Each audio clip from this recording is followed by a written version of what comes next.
Well, the smoke is still here today, but I was looking at the weather forecast. Apparently, there's supposed to be rain coming this week, so that'll probably help to get rid of the smoke. It's funny how people dread the rain here. They say, oh, it rains too much, but now when you have things like this, it's like, hey, where's the rain? Because you can't ever win, huh? It's better just to have the balance. You guys were commenting how the because of the smoke and the sunlight, it looks more like somewhere like in China or something like that. It made me actually think about capturing stuff in the air. That eclipse thing is supposed to be coming up. I was still trying to debate whether I should try to go somewhere to try and capture that with a drone. To my knowledge, there's nowhere here in Vancouver where we can actually see the eclipse 100%. So yeah, I'm still actually trying to think if a drone's an ideal way to capture that. I would imagine you'd want something else, like a high-powered telescope type of camera to capture it. But one of you guys actually mentioned before, like the eclipse, it should make like, you know, kind of the whole land, like in a certain area, have like this huge shadow come about. So I was wondering if there is actually a good place for that. And I can't actually think of anywhere at the moment, but I thought it would be kind of fun if I could. I read a lot of interesting things today too. Something about a diversity controversy in Google, and you guys linked some interesting stuff about drone security, about taking them down. I was actually wondering which one to talk about first because they're actually both kind of interesting in terms of the story. I guess I'll start with that Google one because it actually hits closer to home for a person like me anyways, like for the story. Now from what I gather, it has something to do with an employee sending kind of an internal memo of sorts, like a manifesto talking about anti-diversity. The person was expressing anti-diversity in the sense of how when it comes to things like the workplace environment, like obviously a lot of people, they have incentives to encourage people, like say, I don't know, like a female, for example, a visible minority to start working in the field. So they have special programs in place for that. Whereas this person, to my understanding, is arguing that stuff like that is counterproductive. It should be more about things like treating everyone equal in general. So basically the argument is the things like the gap in terms of why there's less people in certain fields is due more to biological reasons. Like there's a quote here in the article saying, the person who wrote the document argued that the representation gap between men and women in software engineering persists because of biological differences between two sexes, according to public tweets from Google employees. It said Google should not offer programs for underrepresented racial or gender minorities, according to one of the employees I spoke to. That's what it said in the article anyways. And there were other points saying, like, for example, like just biologically it says like women are more interested in people as opposed to guys are more interested in things. So that kind of makes sense in terms of, I guess, that argument where there'd be more guys in fields like, say, engineering, whereas I guess for things like a female, they'd be more interested in things like arts and all that stuff. And as expected, there's people with mixed opinions about it. A lot of people like condemning it, saying like that's wrong. Some people, they say, agree with it. But I guess the big controversy today was this guy was fired because of that opinion. And that's actually what he expressed was for people like him to express an opinion like that, it should be the other way around, he feels, where people like him should be protected to express an opinion like that. Now, such a fascinating topic, I find personally, because it's two categories.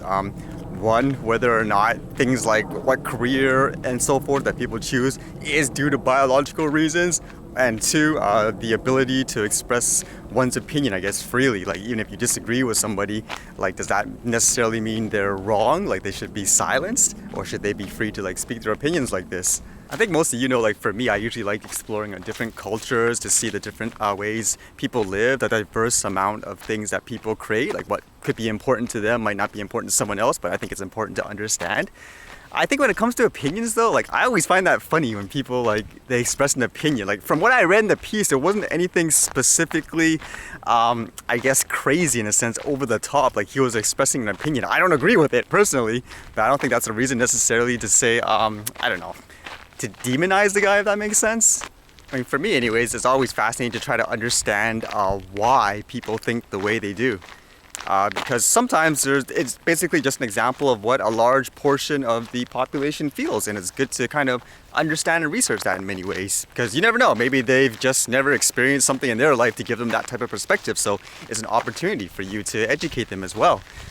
Now, just from my personal viewpoint, like my personal opinion anyways, based on my own like experiences, when it comes to things like biology as a way to determine like, well, this person is more caring towards people than materialistic items, they're more inclined to do this, like arts or tech and so forth. To me personally, I think it comes down more to lifestyle in that sense, like the environment you grew up at, the experiences or opportunities you were given.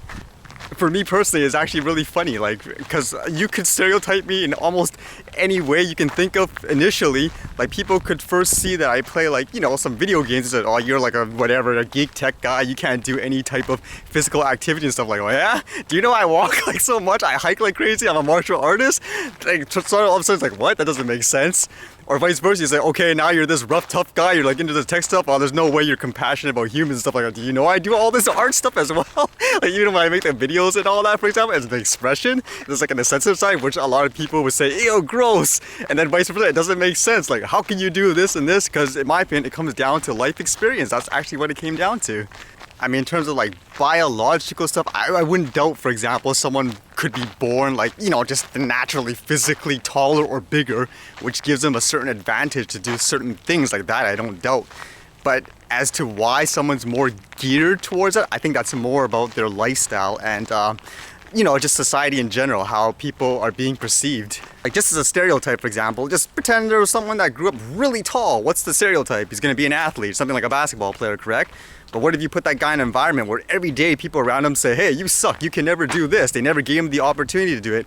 Or likewise, everyone always said, you have to do this in life. I don't think that guy's gonna be, or more inclined to want to be an athlete afterwards. So like there, I think it comes down to more environment where, again, like things like your biological whatever, like the way you grew up, like body-wise, it might give you competitive advantages, but I don't think, in my opinion, that's a key reason why people go into certain things.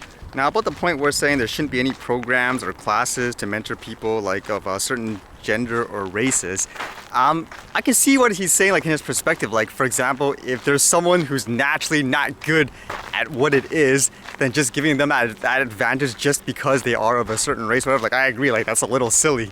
Like, it should be the best person for the job, whatever. They should have that opportunity, not just because of, you know, how they look or something like that. At the same time, like I said, like why this hits close to home is because I have a personal experience where, because of, you know, I'm a visible minority, even though like I was 100% born Canadian, I had opportunities where, like, vice versa, just because of the way I look, people said, you can't do this. And it actually took certain people to say, no, like, I believe in you, here's your opportunity. Funny enough, with the conversation how women are more likely to go into things like arts, that's actually what it was, actually. Because, like, for me, a lot of people would say, hey, you're this, you're gonna be like, I don't know, a lawyer, a dentist, a doctor, like that type of thing. The stereotype was a person like me doing anything creative or art related is, ew, you're gonna fail. Even teachers would tell me, like, nope, there's no way you can do it because you are Asian. But with that situation, actually, there was a program where they actually tried to encourage, like, people of minority like myself to get involved. And I actually did, like, despite like me saying, no way, what are you talking about? Like, a person like me? Like, I like to play like video games, like tech and all that. You want me to like talk in front of people like on a stage? Are you crazy? But I actually ended up doing it. And even the teacher said to this day, that was one of the most successful, if not most successful ever, the program has ever had with the students in terms of things like accomplishing awards and recognitions.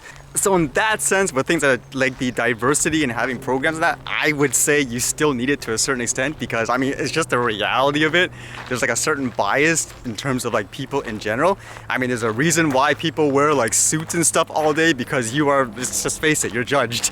Like when people have stuff like that, that's just the way it is. Because overall, just like with my personal example there, like even though that was a school, it came down to basically one person of authority in a position saying, I'll give you that opportunity, even though it wasn't the popular thing to do.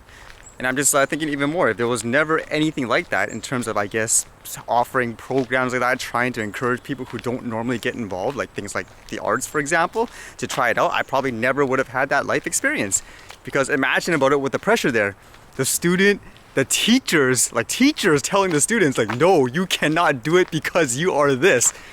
I can imagine that in a corporate environment. Do you know how much more pressure that is in a corporate environment, like not in a school, to tell, like, for example, like all these executives or whatever, telling this guy, you can't do this, because in my mind, I can't see a person like that, like being able to do something like that. So my opinion, again, there has to be balance. I mean, I recognize there probably would be people who take advantage of stuff like that, like they don't deserve it, but they're getting even more advantages and opportunities than people who have, like, you know, the more skill or determination, who should be getting the opportunity. But at the same time, I think people need to realize too, I mean, it's just the reality of it. There are people like that who feel isolated in many ways just because of the pressure of being told always, you can't do this for whatever reason. And again, everyone's life experience is different, but to me, again, that just hit more close to home to me just because I've experienced stuff like that and still do, like to this day. So hopefully, you know, people kind of explore different viewpoints because in my opinion, that's the important thing. As long as people talk about it and as long as they're not doing it in a malicious way or anything like that, I mean, I think it should be good, like the dialogue. And it reminds me a lot like this drone topic too. I mean, how else would a person like me, if I didn't have that platform, like let's just say the only way to express an opinion or an idea was to have, I don't know, the connections or approval of someone really big, of a big company, a huge politician or whatever, it'll probably be impossible. And who's gonna sit there like in that high status or whatever say, I'm gonna give this guy a chance. What do you think his colleagues are gonna say? Yeah, who's this guy or whatever? Why do we need to listen to this group? Like we have our own whatever established niche or whatever. I mean, like it's a fantasy land to say, like for example, this big company or whatever is just gonna be nice one day and say, oh, we're gonna include everyone in the same way in a non-biased manner. I mean, there is a bias there. So in my opinion, there has to be like a balance between trying to encourage people who wouldn't normally have the opportunity to do things while at the same time not enriching those who would abuse the process, I guess you can say. Whew, that was a long rant about that, but again, it kind of hits close to home for a person like me. But you guys were linking some interesting articles about drones and how people handle drones in the sky, like unwanted ones. Yeah, so you guys sent me this article saying Israeli company defeats drones with new technology. From what I gather, I guess it's like a signal jammer of some sort. And it basically, if a drone goes within a certain vicinity, within the radius of the, I guess the tech, it'll make the drone land safely according to them. I was even thinking with things like this signal jammer, like if you have it set in a certain radius, wouldn't that interfere with other legitimate things as well? Like how do you restrict that to only drones to tell it to land or whatever? I know this guy. What are you doing here? Zapdos. Is it? Okay. Have you flown a drone before? No, I watched, curious enough, I actually planogram drones. Is it? Yeah. Oh, cool. You can see. Let's see how much you know about drones then. Well, which one do you have? I don't. The Mavic Pro. Oh, everyone has a DJI. Yeah. You seen the Spark? Yeah, I've seen it. We sell it now. Is it? Yeah. No, because we're having a hard time procuring inventory. Is it? Yep. So people are actually buying the drones like crazy right now? Yeah, the reason why we're not hitting budgets is because we don't have freaking inventory. Really? Oh, Yeah. it's interesting. You hear that, guys? Drones are selling. Yeah. Well, no, because the price point dropped. So the DJI Spark came out. Yeah. And it's below 1,000. It's $399 US, I think it was. Yeah, that's It's- without the controller though. Yeah, but that's aggressive price. That's an entry level price. Yeah, point. yeah, Before, all the good ones were over $1,000. yeah. Yeah, So, you know, when they introduced that price point, everything else had to come down. yeah. Yeah, And then the total sales lifted. yeah. Um, So is that actually the top seller right now, the Spark, or like things like the Mavic? DJI is the top seller just in general. How did that affect when the new regulations came in? Did that not affect the sales at all? Nope. Really? Okay. Are the employees at all like trained to tell people where they're not allowed to fly or anything like that? That I don't know because I don't work in the store anymore. Okay. No, because that's interesting. Because the assumption right now is with those new laws, like with certain places that you can't fly, your sales would have dropped. But you're saying no difference. People just buy them and whatever. Yeah, well, because if you really think about it, it's a nascent market, so there's not everybody has a drone yet. Yeah. So even if you limit where you can fly it, Mhm. there's still a lot of people out there who still want it. Yeah. Let's see if you think this is dangerous For what? in terms of drone footage. Let's see. Do you think that's dangerous? What are you doing? Legitimate reaction. I want to see what he says. It's really just not exciting to look at. Oh, beavers! Let's see. Wait. There's supposed to be a story there. You just can't hear it. That's why. They don't seem to be bothered by the drone. His first reaction too. That's interesting. I mean, I think they should be able to, but I think you should limit the number of drones. So it should be like camping, where you have to register, and then a set number of people go in. Okay. So because at the same time, I can see how if an army of drones descends on that area, Yeah. it can be highly disruptive. So basically, it's the same thing than any other public event. Because if like here, it's okay for 1 or 2 people or whatever to be around, but as soon as you have 1,000 people, then it needs to be registered by the city. Exactly. Okay. So I think you should register your drone. Yeah. I think you should probably go be certified to fly it. Okay. But I don't think But if you let people in that area, they Yeah. should be able to bring a drone, as long as they're qualified to use it. But one of the proposals right now is if you are 14 years of age, Yeah. on the actual drone, they want you to put your full name, address, and contact details on the front of that drone.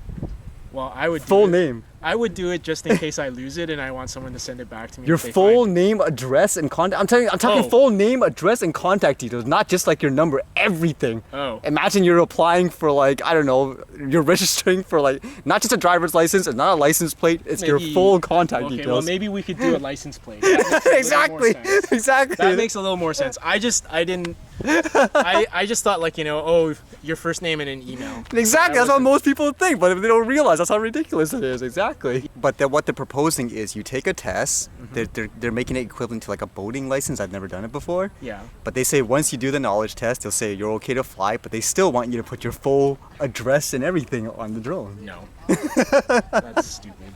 Well, how do you justify that? Because you don't fly a drone, so how can you see it from the other person's view to say that makes sense? So try to play the devil's advocate. Why would that make sense as a devil's advocate to do that? To like put all your Yes. information there? Yes. Even after you've done like a test and everything Well, like because, that. because government employees are sometimes incompetent and they need their hand held. So they may not be able to cross-reference a license plate number Yeah. with a real person. Okay. So if you skip that step and you put the real person's information, then the government person would probably Yeah. do their job better. Oh my goodness. This guy's a good explanation for it. That's one of the best explanations I've ever heard for having your full contact details and stuff like that.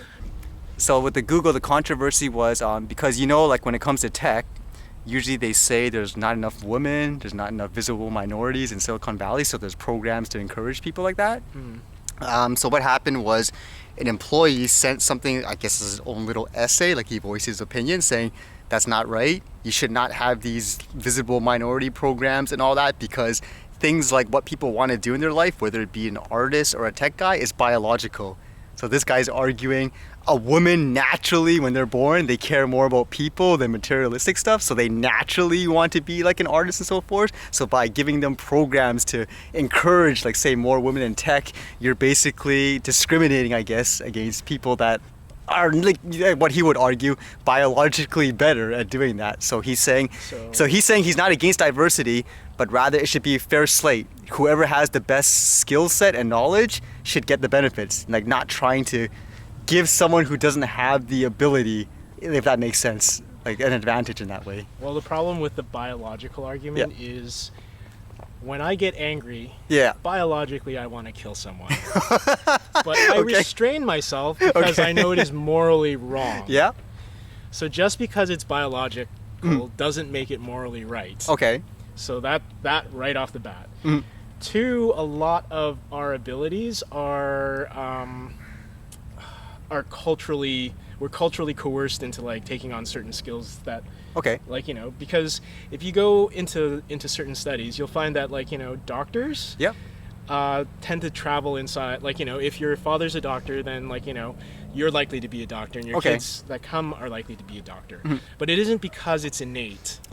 It's because your dad had connections, which he can pass on to you, which you can pass on to the kid. Because like evolution didn't have scalpels. It didn't budget for scalpels, so there is no I'm good with a scalpel gene, right? So, and another I forgot who the researcher was, but what they found was when they take a kid that's under 12, from a poor neighborhood. And they just get them to live in a nicer neighborhood. So like, they don't actually give them more money. But they transplant them into a nice neighborhood where all the kids go to college. This kid has a significantly higher chance of going to college. Well, why is that? Well, again, it's because they make the right social connections. So what people oftentimes think as innate and biological isn't innate and isn't biological. It is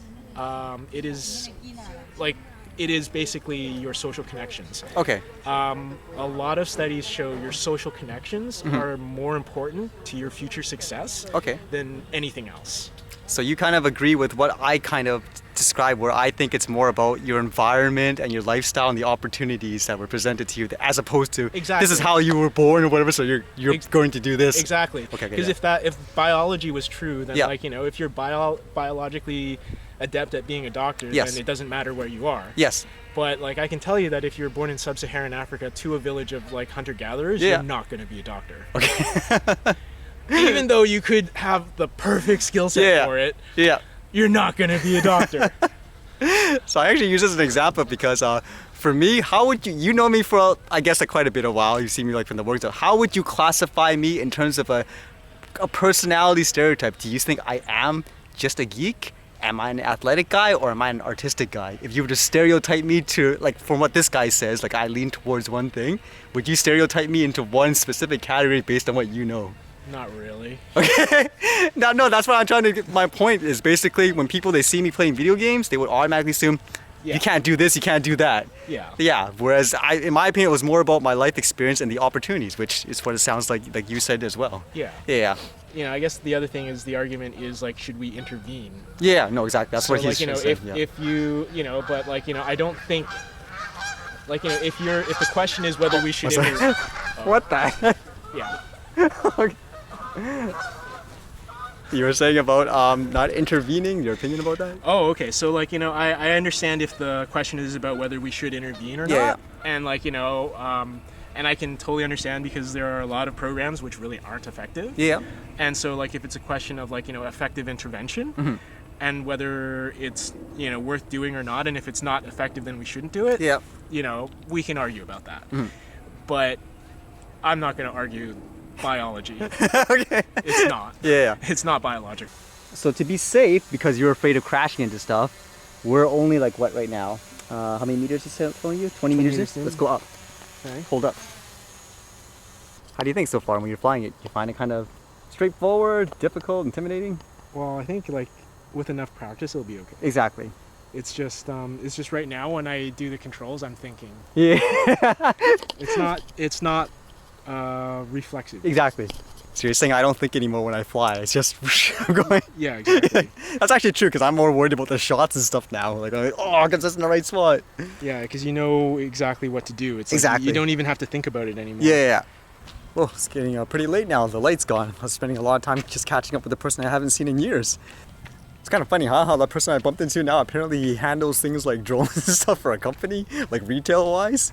I actually let him fly my drone today. It's kind of funny how they actually didn't give him a drone to fly before. I thought all vendors, like, companies would actually give the employees and everything like that a drone to actually test out first. So I thought for some fun, here's some clips of this person who was actually flying it. I thought I'd just throw something out there quickly.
I hope you guys found it interesting too, just to have the perspective of other people as well.